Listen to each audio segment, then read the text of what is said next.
How to collect recovered log files on a Mac computer.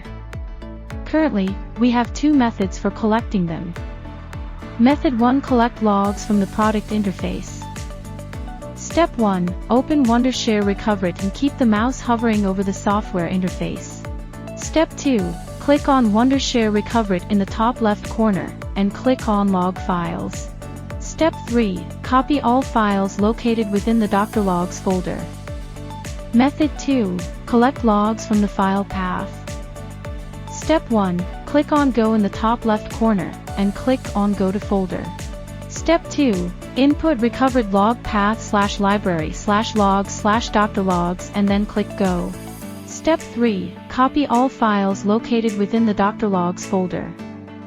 Both methods will show you how to collect the log files. You can put all files into one folder after copying them, compress this folder, and then send it to the customer service team. Thanks for watching.